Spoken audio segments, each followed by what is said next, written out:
ఇక్కడ జైనులు సాహిత్యానికి వస్తే ప్రాంతీయ భాషల్లోనే తమ సాహిత్యాన్ని రచించడం జరిగింది. అది క్వశ్చన్గా ఎట్లా అడిగారు? జైన సాహిత్యం మొత్తము ఏ భాషలో లిఖించబడ్డాది అని అడిగాడు. ఏ భాష అంటే ప్రాంతీయ భాష, అంటే కరెక్ట్గా చెప్తే ప్రాకృతం.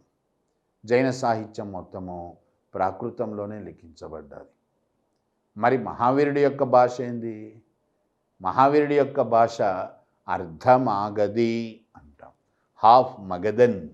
ఈ అర్ధమాగధే ప్రస్తుతం మనం బీహారీ అని పిలుస్తాం అన్నమాట. వర్ధమాన మహావీరుడి యొక్క భాష అర్ధమాగధి. అంటే ఇక్కడ ఏం జరుగుతున్నది? జైనులు ప్రాంతీయ భాషలను వృద్ధి చేయడము, వాటిని బాగా వెలుగులోకి తేవడం చేస్తున్నారు. ఆ ప్రయత్నంలో భాగంగానే ప్రాంతీయ భాషలైనటువంటి అర్ధమాగధి, సౌరసేని, కానరసి. సౌరసేని అంటే గుజరాతీ, సౌరసేని. కానరసి అంటే కన్నడ భాష. ఇట్లాంటి ప్రాంతీయ భాషలన్నీ కూడా జైనుల ద్వారానే వృద్ధి చెందాయి. సో జైనం చేసిన మొట్టమొదటి సేవ ఏంటంటే ప్రాంతీయ భాషలను బాగా వృద్ధి చేయడం. అట్లాగే సాహిత్యంలో కూడా కొన్ని ముఖ్యమైనటువంటి గ్రంథాలు రచించబడడం జరిగింది. ఏమిటవి అంటే ముఖ్యంగా గుణభద్ర మరియు జైనసేన సూరి, ఈ ఇద్దరూ కలిసి రచించినటువంటి గొప్ప గ్రంథం ఆదిపురాణ అంట. ఆదిపురాణం ఏమని చెప్తుంది? ఆదిపురాణం తీర్థాంకరుల యొక్క జీవిత చరిత్ర, వారి బోధనలు, వీటిని ప్రధానంగా ప్రస్తావిస్తుంది. అటువంటి గ్రంథం ఆదిపురాణం. ఓకే, గుణభద్ర మరియు జైనసేన సూరి ఈ ఇద్దరు కలిసి రచించినటువంటి గ్రంథం అన్నమాట ఆదిపురాణం. ఓకే, ఇట్లా సాహిత్యంలో కూడా జైనుల యొక్క ముఖ్యమైనటువంటి గ్రంథాలు అనేటువంటివి ఉన్నాయి మనకు. అట్లాగే జైనం యొక్క కృషి గుహాలయాల నిర్మాణము, శిల్పకళలోనూ కనిపిస్తుంది. గుహాలయాలు అంటే కేవ్ టెంపుల్స్, గుహలను తొలిచి ఆలయంగా మార్చడం, ఇది ఒక రకంగా జైనులతోనే స్టార్ట్ అయింది అని చెప్పవచ్చు. జైనులకు చెందినటువంటి గుహాలయాలు ఎక్కడ కనిపిస్తున్నాయి? ఒడిస్సా, ప్రస్తుతంలోని ఒడిస్సా రాష్ట్రంలోని కందగిరి, కుమారగిరి, అట్లాగే కర్ణాటకలోని శ్రావణబెళగొలలోని ఇంద్రగిరి, చంద్రగిరి మరియు బాదామి గుహాలయాలు, తమిళనాడులోని తన్నవాసల్ గుహాలయాలు, మనకు ప్రకాశం డిస్ట్రిక్ట్లో భైరవకొండ అని ఉంది. ఈ గుహాలయాలను జైనులే నిర్మించారు. అంటే గుహాలయాల నిర్మాణము ఒక రకంగా జైనులతో గొప్ప స్థాయికి వచ్చింది అని చెప్పవచ్చు. అట్లాగే జైనులు ఏకశిలా నిర్మితములు, దీన్ని ఏమంటాము? మోనోలిథిక్ స్టాచ్యూ అంటాం. ఒకే రాయితో విగ్రహాలను మలచడం, ఇది గొప్ప కళాత్మకమైనది అన్నమాట. దీన్ని కూడా జైనులు పరాకాష్ఠకు తెచ్చారు. ఒక విధంగా చెప్తే భారతదేశ చరిత్రలోనే అతి ప్రాచీనమైనటువంటి ఏకశిలా విగ్రహం, the earliest monolithic statue in Indian history అంటాం. అత్యంత ప్రాచీనమైనటువంటి ఏకశిలా విగ్రహం పార్శ్వనాభుడికి చెందింది, 23వ తీర్థాంకరుడు. ఎక్కడ కనిపించింది ఇది? బీహార్లోని సుల్తాన్గంజ్ అంటాం, ఇక్కడ కనుక్కోబడ్డది. సుల్తాన్గంజ్ బీహార్లోని పార్శ్వనాభుడి విగ్రహం భారతదేశ చరిత్రలోనే అత్యంత ప్రాచీనమైనటువంటి ఏకశిలా విగ్రహం, అంటే ఒకే రాయితో తయారు చేయబడింది. దీనికి పరాకాష్ఠ ఏంది? ఎప్పుడు చేరుకుంది ఇది? ఎక్కడ నీకు ఈ కళ అత్యున్నత దశకు చేరుకుంది అంటే బాహుబలి. మనకు గోమటేశ్వరుడి విగ్రహం లేదా బాహుబలి విగ్రహం అంటాం. శ్రావణబెళగొలలో ఉండేటువంటి ఈ విగ్రహంలో ఏకశిలా నిర్మితము అనేటువంటిది తన అత్యున్నత దశకు చేరుకుంది, పరాకాష్ఠకు చేరుకుంది. ఈ విగ్రహం యొక్క ప్రాశస్త్యం ఏంటి, ఇంపార్టెన్స్ ఏమిటి అంటే ఇది భారతదేశంలోనే అతి పెద్దదైనటువంటి ఏకశిలా విగ్రహం అని చెప్పచ్చు. చరిత్రలో అతి పెద్దదైనటువంటి ఏకశిలా విగ్రహం. దీన్ని ఎవరు నిర్మించాడు? దీన్ని నిర్మించినటువంటి శిల్పి పేరు అరిష్టనేమి అనేటువంటి శిల్పి బాహుబలి విగ్రహాన్ని నిర్మించినటువంటి అంటే నిర్మించడం అంటే ఇక్కడ చెక్కడం అనమాట, రాయితో దాన్ని చెక్కడం అనమాట. ఎక్కడా నువ్వు తప్పుపడడానికి లేని విధంగా మోస్ట్ పర్ఫెక్ట్లీ ఎగ్జిక్యూటెడ్ స్టాచ్యూ అంటాం. అంత పక్కడబందిగా పక్కాగా చెక్కడం జరిగిందనమాట ఈ విగ్రహాన్ని. దీన్ని ప్రతిష్ఠించిన వాడెవడు? ఇవన్నీ ప్రశ్నలే, అడిగినబడ్డ ప్రశ్నలు అన్నమాట. దీన్ని ప్రతిష్ఠించింది చాముండరాయ. ఈయన కాదంబుల యొక్క ప్రధానమంత్రి. కాదంబాస్ ఆఫ్ మైసూర్ అన్నమాట ఒక రకంగా. ఆ ప్రాంతాన్ని పరిపాలించిన వాళ్ళు, వాళ్ళ కొలువులో ప్రధానమంత్రి. ఆయన ఈ విగ్రహాన్ని ప్రతిష్ఠిస్తాడనమాట శ్రావణ బెలుగులలో. ప్రతి 12 సంవత్సరాలకు ఒకసారి ఇక్కడ మహామస్తకాభిషేకం జరుగుతుంది. అంటే బాహుబలి తలను తడుపుతారు నీళ్లతో, దాన్ని మహామస్తక అభిషేక్ అంటాం. ఇవి కూడా ప్రశ్నగా అడిగారు, ఎక్కడ జరుగుతుంది మహామస్తకాభిషేకము అని. అది శ్రావణ బెలుగులో జరుగుతుంది. ఇట్లా ఏకశిలా నిర్మితములు ఇవి కూడా జైనులతోనే ప్రారంభమైనాయి అన్నమాట. అత్యున్నత దశకి చేరుకున్నాయి. ఇంకా జైనం ఏ సేవలు అందించింది అంటే దేవాలయాల నిర్మాణం. బౌద్ధానికి ఎట్లయితే ఒక ప్రత్యేకమైన వాస్తుశైలి అనేటువంటిది ఉందో, జైనానికి కూడా అటువంటి వాస్తుశైలి ఉంది. జైనంలో ఆలయాలను ఏ విధంగా నిర్మించాలో చెప్పడానికి గాను అచరంగ సూత్రాలు, దీని మీద కూడా క్వశ్చన్ అడిగాడు. అచరంగ సూత్రాలు దేని గురించి ప్రస్తావిస్తాయి అని. అచరంగ సూత్రములు జైన వాస్తుశైలిని ప్రస్తావిస్తాయి, నిర్మాణాలు ఎట్లా చేయాలి అని. ఈ నిర్మాణాలు చేసేటప్పుడు 4 వైపులా 24 మంది తీర్థంకరుల విగ్రహాలు పెడతారు. అట్లా 4 దిక్కుల 24 మంది తీర్థంకరుల విగ్రహాలతో ఆలయం నిర్మించబడితే దాన్ని ఏమంటాము అంటే చౌముఖ అంటాం. చౌముఖము అంటే 4 దిక్కుల 24 మంది తీర్థంకరుల విగ్రహాలతో నిర్మించబడ్డ కట్టడము అని అర్థం అన్నమాట. జైన దేవాలయాన్ని ఏమని పిలుస్తాము? అది కూడా ప్రశ్నగా అడిగాడు. జైన దేవాలయాన్ని బసది అంటాము. మనకు ప్రస్తావించదగినటువంటి గొప్ప జైన దేవాలయము మౌంట్ అబూలో ఉన్నటువంటి జైన దేవాలయం, దిల్వారా దేవాలయం. ఈ దేవాలయాన్ని గుజరాత్ను పరిపాలించినటువంటి సోలంకి వంశానికి చెందినటువంటి మొదటి భీమా ఈయన నిర్మించాడనమాట దిల్వారా ఆలయాన్ని. భారతదేశంలోని జైన దేవాలయాల్లో చాలా ప్రముఖమైనటువంటిది దిల్వారా ఆలయం. ఇట్లా జైనులు తమదైనటువంటి ఒక ఆలయ శైలిని కూడా బాగా డెవలప్ చేశారు. అట్లాగే జైనం విద్యా వ్యాప్తికి కృషి చేసింది. జైనులు జైనంలో పలు శాఖలు వస్తాయి మనకు, గత్యములు అంటాం. జైనంలో ఉండేటువంటి శాఖలు ఇవి గత్యములు అంటాం. సరస్వతి గత్యం, పుస్తక గత్యం, మేష పాషాణ గత్యం అంటాం. గత్యము అంటే శాఖ. ఆంధ్రాలో అంటే ప్రస్తుత ఆంధ్రప్రదేశ్ కరెక్ట్ చెప్తే అనంతపూర్ డిస్ట్రిక్ట్ అన్నమాట. ఇక్కడ మనకు గొప్ప జైన ఆచార్యుడు వస్తాడు, కొండ కుండనాచార్యుడు. కొండ కుండనాచార్య సరస్వతి గత్యం అనేది ఏర్పరిచాడు. జైన సాహిత్యంలో ప్రభాతత్రయం అనేది రచించాడు. ఆంధ్రుల చరిత్రలో కూడా వస్తుంది ఇది. అట్లాగే జైనులు విద్యాలయాలు స్థాపిస్తారు. మనకు ప్రాచీన దక్షిణ భారతదేశ చరిత్రలో ముఖ్యంగా విద్యాలయాలు విస్తృతంగా స్థాపించబడ్డాయి. ఈ విద్యాలయాలను మనము ఘటికలు అని కూడా అంటాం. ఘటికలు అంటే విద్యా సంస్థలు అన్నమాట. వాటి ద్వారా కూడా జైనులు విద్యా వ్యాప్తికి తోడ్పడ్డారు. ఇది జైనం భారతదేశానికి అందించినటువంటి సేవలు. ఇదంతా మనకు ఎగ్జామినేషన్ పరంగా ముఖ్యమవుతుంది. సో బౌద్ధ జైన మతాలు సంస్కరణవాద ఉద్యమాలుగా ప్రారంభమైనప్పుడు బ్రాహ్మణ మతం ఏ రకంగా స్పందించింది అంటే రియాక్షన్ ఆఫ్ బ్రాహ్మణిజం అంట. దాంట్లో భాగంగానే మనకు బ్రాహ్మణ మతంలో శైవము, వైష్ణవము అను 2 ప్రధానమైనటువంటి శాఖలు ఏర్పడడం కూడా జరిగింది. ఎగ్జామినేషన్ పరంగా కొన్ని సందర్భాల్లో ఈ శైవ శాఖలు, శైవంలో వచ్చినటువంటి ఉద్యమాలు అట్లాగే వైష్ణవం వీటి మీద కూడా అప్పుడప్పుడు ప్రశ్నలు ఇవ్వడం జరుగుతుంది. కాబట్టి మౌలికంగా కొంత దీని గురించి కూడా మనము తెలుసుకోవాల్సిన అవసరం ఉంటుంది. శైవం భారతదేశంలోనే అత్యంత ప్రాచీనమైనటువంటి మతం అని అనకపోయినా విశ్వాసం అని చెప్పవచ్చు.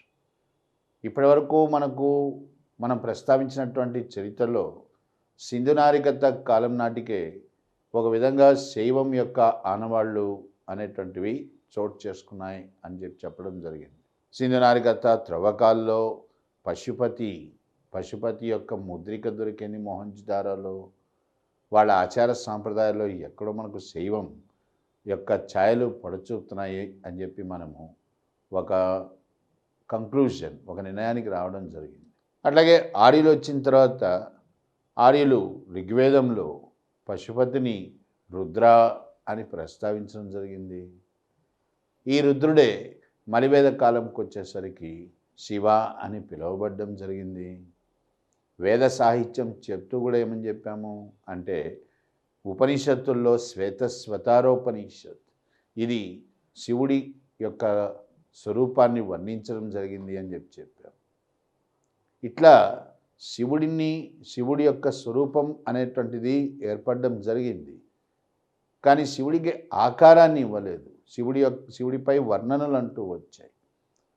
శివుడికి ఒక ఆకారాన్ని ఆపాదించడం అంటే శివుణ్ణి లింగాకారంలో పూజించడం ఇది ఎప్పటి నుంచి ప్రారంభమైంది అంటే క్రీస్తు శకం 1వ శతాబ్దం నాటికి శివుణ్ణి లింగాకారంలో పూజించడం మనకు ప్రారంభమైంది. భారతదేశ చరిత్రలో మనము అత్యంత ప్రాచీనమైనటువంటి శివలింగం అని దేన్ని ప్రస్తావిస్తున్నాము అంటే రేణిగుంట సమీపానున్నటువంటి గుడిమెళ్ళంలోని శివలింగాన్ని మనం చరిత్రలోనే అత్యంత ప్రాచీనమైన శివలింగంగా గుర్తించడం జరిగింది. ఇది క్రీస్తు శకం 56 నాటి అని ఒక నిర్ధారణకు కూడా వచ్చాం. దాన్ని బట్టి మనం ఏం చెప్పచ్చు అంటే క్రీస్తు శకం 1వ శతాబ్దం నాటికి శివుణ్ణి లింగాకారంలో పూజించేటువంటి సాంప్రదాయము ప్రారంభమైంది అని చెప్పవచ్చు. అట్లాగే శివుణ్ణి స్తుతించడం మంత్రాల రూపంలో ఇది కూడా ప్రారంభమైంది. శైవంలో అత్యంత ప్రధానమైనటువంటి మంత్రం పవిత్రమైనటువంటి మంత్రం ఓం నమః శివాయ. దీన్ని ఎక్కడ ప్రస్తావించారు అంటే తమిళులకు ఇతిహాసాలు ఉన్నాయి. ఆర్యులకు మహాభారతం రామాయణం ఎట్లాగైతే ఇతిహాసాలు దక్షిణాదిలో తమిళులకి ఇతిహాసాలు శిలపాదిగారం మణిమేఖలై శైవగ చింతామణి ఈ 3 తమిళుల యొక్క ఇతిహాసాలు. వీటిలో ముఖ్యంగా శిలపాదిగారంలో ఓం నమః శివాయ అనే మంత్రం మొట్టమొదటిసారిగా ప్రస్తావించబడ్డది అని మనం గుర్తించామన్నమాట. అంటే ఇక్కడ ఇదంతా ఏమిటంటే శైవం అనేది అభివృద్ధి చెందుతున్నటువంటి తీరు. శైవం అంటే శివుణ్ణి సృష్టికర్తగా ఆరాధించడం, లయకారకుడుగా ఆరాధించడం. శైవంలో పలు శాఖలు అనేటువంటివి ఏర్పడ్డాయి. ఎందుకు ఏర్పడుతున్నాయి శాఖలు అంటే దీన్ని కరెక్ట్ చెప్తే ఉపశాఖలు అనొచ్చు. బ్రాహ్మణ మతంలో శాఖ శైవము, బ్రాహ్మణ మతంలో శాఖ వైష్ణవం. శైవంలో తిరిగి శాఖలు ఏర్పడితే అవి ఉపశాఖలు అవుతాయి. శైవంలోని ఉపశాఖలు ఎందుకు వస్తున్నట్టు అంటే శివుణ్ణి పలు రూపాల్లో ఆరాధించడం ప్రారంభమైంది. శివుణ్ణి పలు రూపాల్లో ఎట్లా ఆరాధిస్తున్నారు అంటే శివుడు జ్ఞానానికి మూలమైన శివుడు అంటే చేతిలో పుస్తకంతో కనబడతాడు. అటువంటి రూపాన్ని ఏమంటాము అంటే దక్షిణామూర్తి అంటాం, జ్ఞానానికి మూలమైన వాడు. అట్లాగే లలిత కళలకు మూలమైన శివుడు సుందరేశుడు. అట్లాగే శివుడు జీవాలకు అంటే జీవులకు దేవుడుగా, భూతములకు దేవుడుగా, భూతనాథుడు. ఇట్లా పలు రూపాల్లో శివుణ్ణి పూజించడం జరిగింది. కాబట్టి దాన్ని అనుసరించి పలు శాఖలు కూడా ఏర్పడడం జరిగింది. ఏ శాఖలు ఏర్పడుతున్నాయి ఎగ్జామినేషన్ పరంగా ఇది మనకు ముఖ్యమవుతుంది. ఏ శాఖలు ఏర్పడుతున్నాయి అంటే శైవంలో అత్యంత ప్రాచీనమైనటువంటి ఉపశాఖ దీన్ని పాశుపత అంట. పాశుపత శాఖ నకులిసా ఆయన చేత స్థాపించబడ్డది. పాశుపత నకులిసా చేత స్థాపించబడినటువంటి శాఖ ఇది ఉత్తరాదిలో చాలా ప్రముఖమైనటువంటి శాఖ. అట్లాగే కాశ్మీరంకి వెళ్తే అక్కడ కాశ్మీర శైవం అంటాం. ఈ శాఖ వసుగుప్త ఆయన చేత స్థాపించబడ్డది. మనకు ఎక్కువగా శైవ శాఖలు ప్రస్తుతం మధ్యప్రదేశ్ ఉజ్జయిని కేంద్రంగా మహాకాళేశ్వరుడి ఆలయం, ఈ కేంద్రంగా శాఖలు శైవంలో పలు ఉపశాఖలు మధ్యప్రదేశ్లో స్థాపించబడ్డాయి. ఎక్కువగా ఏర్పడినటువంటి ఈ శాఖలు, మధ్యప్రదేశ్లో ఉండేటువంటి శాఖలు ఏమేమి వస్తాయి అంటే కాలముఖ, ఆగమంత, మట్ట మయూర, ఇటువంటి శాఖలు మధ్యప్రదేశ్లో మహాకాళేశ్వర ఆలయం కేంద్రంగా ఏర్పడ్డాయి. వీటిలో ముఖ్యమైనటువంటిది కాలముఖులు. ఈ కాలముఖ శాఖనే నకులిసా యొక్క శిష్యుడు కాలాసనుడు ఈయన స్థాపించాడు అన్నమాట. ఇక్కడి నుంచి అంటే మధ్యప్రదేశ్ ఉజ్జయిని కేంద్రంగా ఈ శాఖ ఆంధ్రదేశంలో కూడా ప్రవేశించింది. దక్షిణ భారతదేశంలో శైవం ఒక ఉద్యమంలాగా ప్రారంభమైంది. ఒక ఉద్యమంలాగా ఇది ప్రారంభం కావడానికి కారణం తమిళ శైవ యోగులు అంటాం. తమిళంలో అంటే తమిళనాడులో మనకు శైవం ఒక ఉద్యమంలాగా ప్రారంభమవుతోంది. అందుకు ప్రధాన కారణం యోగులు. ఈ తమిళ శైవ యోగులనే మనం ఏమంటాము అంటే నాయన్నారులు అంటాం.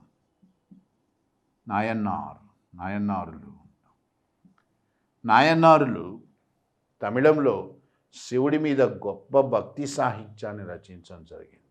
దాన్నే ఏమంటాం అంటే తేవరం అంటాం. ఇది అత్యంత పవిత్రమైందనమాట తేవరం. ఈ తేవరం ఎంత పవిత్రమైంది, ఎంత ఆదరణ కలిగింది అంటే దీన్నే ద్రావిడ వేదం అని కూడా పిలుస్తాం. ద్రావిడ వేదం, ద్రావిడలకు వేదం లాంటిదన్నమాట. ఇట్లా ఆ ప్రశ్న కూడా అడగడం జరిగింది, దేన్ని ద్రావిడ వేదం అంటారు అంటే తేవరం.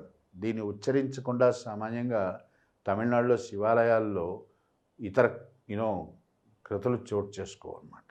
అంత ప్రాధాన్యం కలిగింది తేవరం.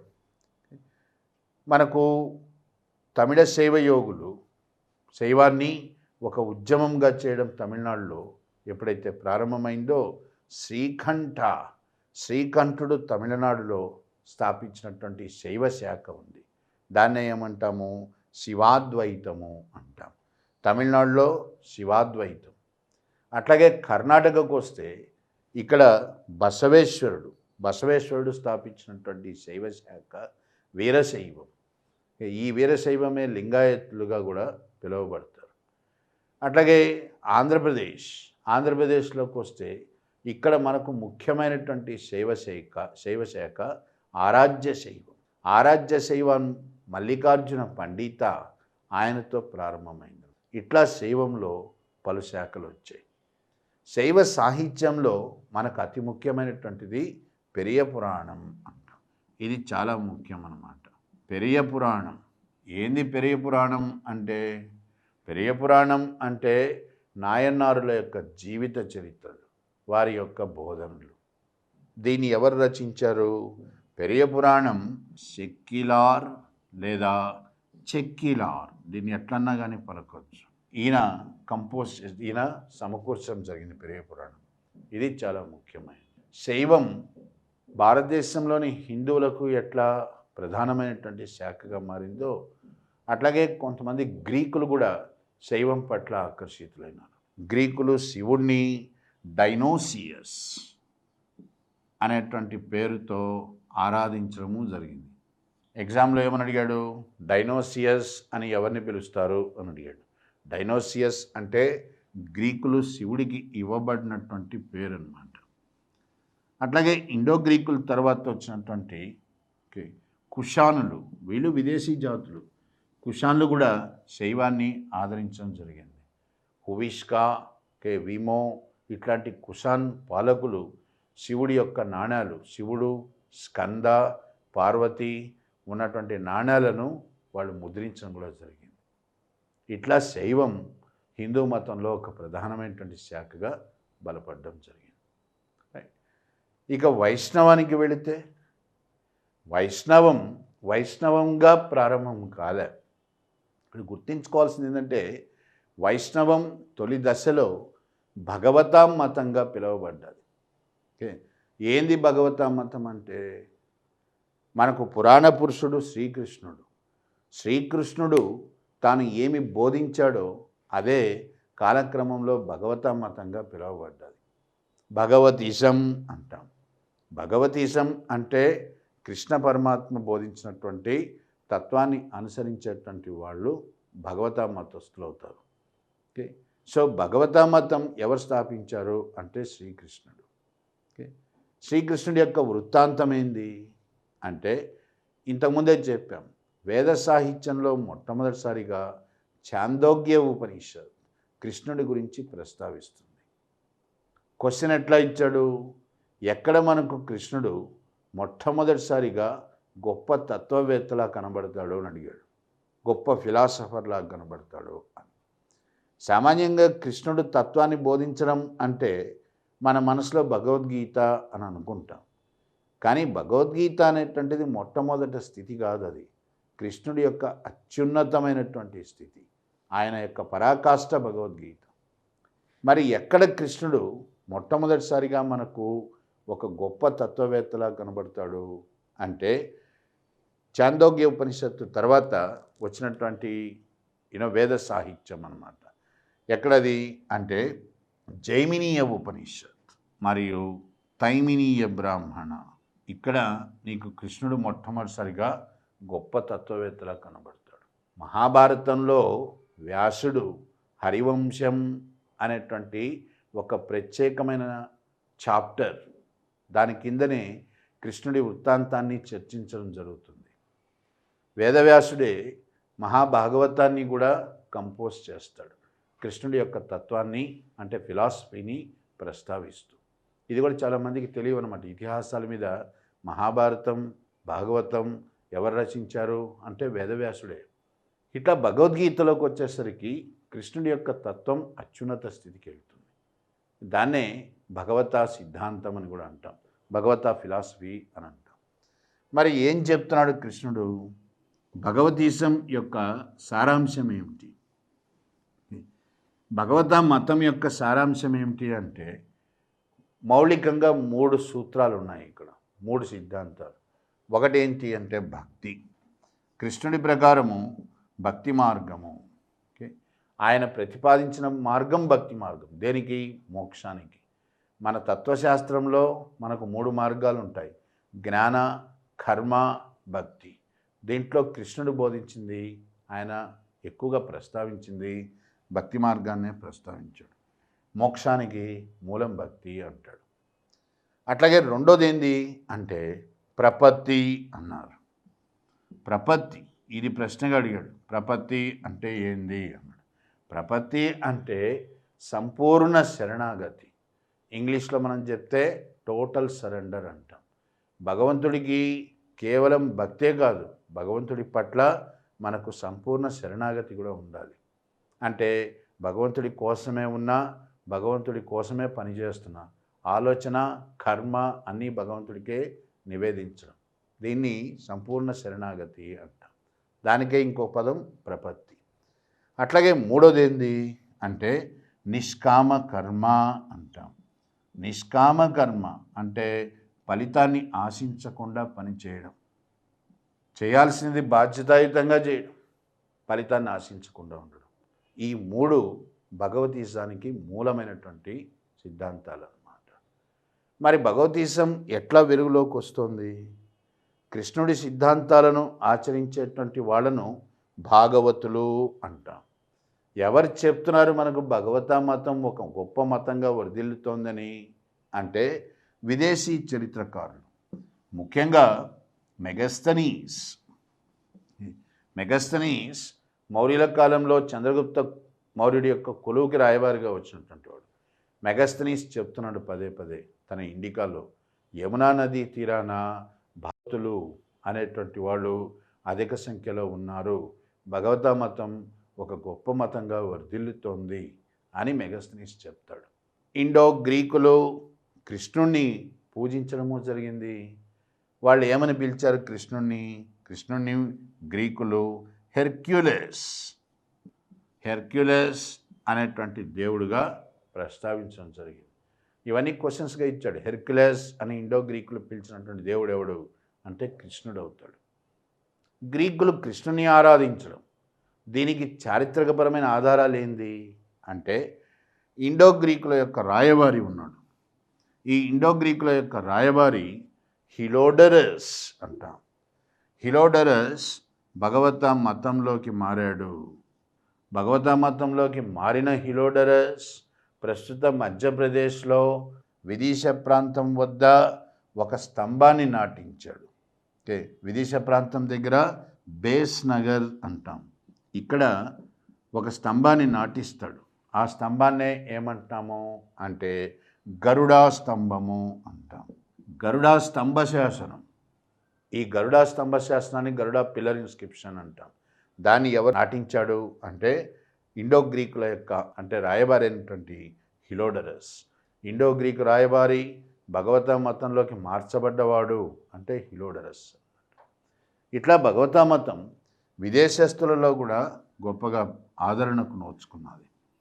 అటువంటి భగవత మతం కాస్త గుప్తుల కాలంకి వచ్చేసరికి పూర్తిగా వైష్ణవంగా మారిపోయింది. ఏదైతే కృష్ణుడితో ప్రారంభమై భగవత మతంగా చలామణి అవుతూ వచ్చిందో అది గుప్తుల కాలంకి వచ్చేసరికి వైష్ణవమైంది. ఎట్లా అయింది వైష్ణవంగా అంటే కృష్ణుడికి అవతారం ఇచ్చారు. విష్ణువు యొక్క అవతారము. ఆ రూపంలో కృష్ణుణ్ణి గోవింద నారాయణ అని ప్రస్తావించడం జరిగింది. అట్లా గుప్తుల కాలంకి వచ్చేసరికి భగవత మతం కాస్త వైష్ణవంగా రూపాంతరం జరిగింది. ఇంకొకటి కూడా గుర్తుంచుకోవాల్సింది ఏంటంటే భగవత మతంలోనే కృష్ణుడు ఆయనకు అతి దగ్గరగా ఉన్నటువంటి సంబంధీకులు, రక్త సంబంధీకులు నలుగురు. అంటే ఎవరెవరు వాళ్ళు? కృష్ణుడి అన్న అయినటువంటి బలరాముడికే ఇంకో పేరు సంకర్షణ, కృష్ణుడి కొడుకు అనిరుద్ధ, ఓకే, అట్లాగే సాంబ, కృష్ణుడి యొక్క మనవడు ప్రద్యుమ్న, వీళ్ళందరినీ కలిపి పూజించడం. ఇట్లా ఐదుగురిని కలిపి పూజించేటువంటి పద్ధతి దాన్ని ఏమంటాము అంటే పంచరత్ర అంటాం. ఇది కూడా అడిగాడు. పంచరత్ర విధానము అంటే కృష్ణుడు మరియు మిగిలిన నలుగురు యాదవ వీరులు వాళ్ళను కలిపి పూజించే పద్ధతి. దీన్ని ఎవరు ప్రవేశపెట్టారు? దీన్ని ప్రవేశపెట్టింది శాండిల్య అనే మహాముని ప్రవేశపెట్టాడు. ఇది భగవత మతంలో వచ్చిన మార్పు. కానీ చివరికి జరిగింది ఏంటి అంటే గుప్తుల కాలంకి వచ్చేసరికి భగవత మతం కాస్త వైష్ణవంగా మారింది. అంటే కృష్ణుని విష్ణు అవతారంగా పూజించడం ప్రారంభమైంది అని అర్థం అన్నమాట. మరి వైష్ణవం ఎట్లా అభివృద్ధి చెందుతున్నది? వైష్ణవం శైవంలాగే దక్షిణాదిలో ముందుగా గొప్ప భక్తి ఉద్యమంలాగా ప్రారంభమైంది. అందుకు కారకులు తమిళ వైష్ణవ యోగులు. ఎట్లయితే తమిళ శైవ యోగులు నాయనారులు అని పిలువబడ్డారో తమిళ వైష్ణవ యోగులు ఉన్నారు, వాళ్ళని మనము ఆళ్వారులు అంటాం. ఏ విధంగా అయితే నాయనారులు శివుడిపైన గొప్ప భక్తి సాహిత్యం రచించారో దేవరమని, అట్లాగే ఆళ్వార్లు కూడా తమిళంలో విష్ణువు పైన గొప్ప భక్తి సాహిత్యం రచించారు. దాన్ని ఏమంటాము అంటే ప్రబంధ అంటాం. ఏంది ప్రబంధ అంటే?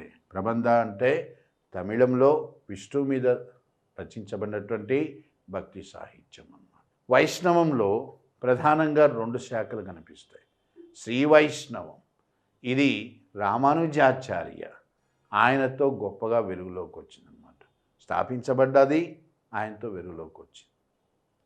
అట్లాగే శ్రీ వైష్ణవంతో పాటుగా వచ్చినటువంటిది వైకానసం. వైకానసం అంటే పురోహిత వర్గం అన్నమాట. వైష్ణవంలో వైకానసం అనేటువంటి శాఖకు స్థాపకుడు వికనస మహాముని అంటారు. ఈ వైకానసులే మనకు సామాన్యంగా వెంకటేశ్వర స్వామి గుడిలో పూజారులుగా కూడా కనబడుతూ ఉంటారు. ఓకే, వాళ్ళే ఉండాలన్నమాట పూజాధికారులు చేయడానికి. ఇట్లా శైవం వైష్ణవంలో 2 శాఖలు అనేటువంటివి ఏర్పడడం జరిగింది. వైష్ణవం శైవంలాగా కాకుండా ఖండాంతరమైంది. అంటే భారతదేశం నుంచి ఇతర ప్రాంతాలకు విస్తరించడం జరిగింది. అది ఏ రకంగా జరుగుతోంది అంటే పల్లవుల కాలంలో జరిగింది. పల్లవుల కాలంలో కౌండిన్య అనేటువంటి బ్రాహ్మణుడు వైష్ణవాన్ని ఇండోనేషియాలో ప్రవేశపెడతాడు. ఆయన అక్కడికి పోయి సూసా అనే రాజకుమార్తెను పెళ్లి చేసుకుంటాడు ఇండోనేషియాలో. అందుకే ఇండోనేషియా ప్రస్తుతము ముస్లిం జనాభా అత్యధికంగా కలిగినటువంటి దేశం ప్రపంచంలో. కానీ ఇండోనేషియా సంస్కృతిలో నీకు వైష్ణవం చాలా స్పష్టంగా కనిపిస్తుంది. ఇండోనేషియా యొక్క ఎయిర్లైన్స్ గరుడా ఎయిర్లైన్స్ అంటాము. ఓకే, ఇండోనేషియా రామాయణాన్ని కూడా టెలికాస్ట్ చేసింది చాలా కాలం పాటు. ఇండోనేషియా యొక్క మొట్టమొదటి అధ్యక్షుడు సుకర్నో, డాక్టర్ సుకర్నో మహాభారతంలో కర్ణుడి పాత్ర చేత ప్రభావితులైనాడు ఆయన. ఆయన కూతురే సుకర్ణో పుత్రి మేఘావతి. ఇట్లా ఇండోనేషియాలో సంస్కృతి ఆ యొక్క ఆచారాలు కట్టుబాట్లలో కొంత వైష్ణవం యొక్క ప్రభావం మనకు స్పష్టంగా కనిపిస్తుంది. ఇట్లా వైష్ణవము భారతదేశంలో వర్ధిల్లడం జరిగింది. బ్రాహ్మణ మతంలో శైవము వైష్ణవం, దాంతోపాటుగా సూర్య ఆరాధన, శక్తి ఆరాధన, గణపతి ఆరాధన ఇవన్నీ కూడా మతంలోనే మార్పులుగా చోటు చేసుకోవడము జరిగింది. ఇక్కడ దాకా మనము ప్రస్తావించినటువంటి చరిత్రలో ఎక్కడ కూడా మనం రాజకీయపరమైనటువంటి పరిణామాలు చర్చించట్లేదు.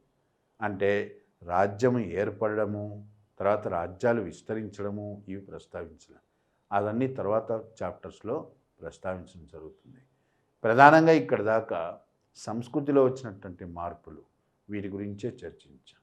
ఇది చాలా కీలకమైనది కాబట్టి.